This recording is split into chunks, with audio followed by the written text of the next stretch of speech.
लड़की बस चाहती थी कि ज्योतिषी उसका भाग्य बताए, लेकिन जैसे ही ज्योतिषी ने उसे देखा, उसने डर के साथ पाया कि लड़की के पैरों पर शव के निशान उगाए थे। ये स्पष्ट रूप से लड़की की आसन्न मृत्यु का संकेत था।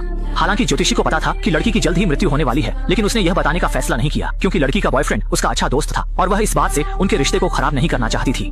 लीसा के पास भविष्य देखने की शक्ति थी, लेकिन वह अच्छी तरह जानती थी कि कुछ बातें बता देने से भी अंत बदलना नामुमकिन है। उल्टा उससे उसके सिर पर मुसीबत आ सकती है। कुछ ही समय पहले घरेलू हिंसा झेल रही एक महिला खास तौर पर उससे मिलने आई और बताया कि उसका पति असाधारण रूप से हिंसक और गुस्सैल है। महिला चाहती थी कि लीसा यह पता लगाए कि क्या उसका पति भविष्य में गलती से उसे मार देगा। लीसा ने स्थिति को देखते हुए मदद करने का फैसला किया। टैरो कार्ड से भविष्यवाणी करने के बाद उसने जल्द ही निष्कर्ष निकाला कि उसका पति असुरक्षित और क्रोधी व्यक्ति है, लेकिन इतना पागल नहीं कि किसी की हत्या कर दे। हालांकि जान का खतरा नहीं था, फिर भी उसने महिला को जल्द से जल्द तलाक लेने की सलाह दी, वरना भविष्य में बहुत कष्ट झेलना पड़ेगा। लेकिन उसे यह नहीं पता था कि उसकी यही बात उसके लिए बहुत बड़ी मुसीबत लेकर आने वाली है, क्योंकि उसी रात जब उसने भविष्यवाणी की, महिला का पति सीधे उसके घर आ गया। उसने लीसा को एक धोखेबाज कहा और आरोप लगाया कि उसने उसके और उसकी पत्नी के रिश्ते को बुरी तरह से नुकसान पहुंचाया है। फिर उसने लीसा को धमकी दी कि अगर वह आगे से उनके मामलों में दखल देगी तो वह उसके प्यारे बेटे को मार डालेगा। ये सुनकर लीसा डर के मारे कांप उठी और आखिरकार उसे समझ में आ गया कि बोलने से कैसे मुसीबत आ सकती है। उसे लगा कि अगर अब वह चुप रहेगी तो वह मुसीबत से बच सकती है। लेकिन अगले दिन दोपहर में वही घरेलू हिंसा की शिकार महिला फिर से उसके पास आ गई और उसने चाहा कि लीसा उससे भविष्यवाणी करके बताए कि उसका पति कब घरेलू हिंसा करना बंद करेगा।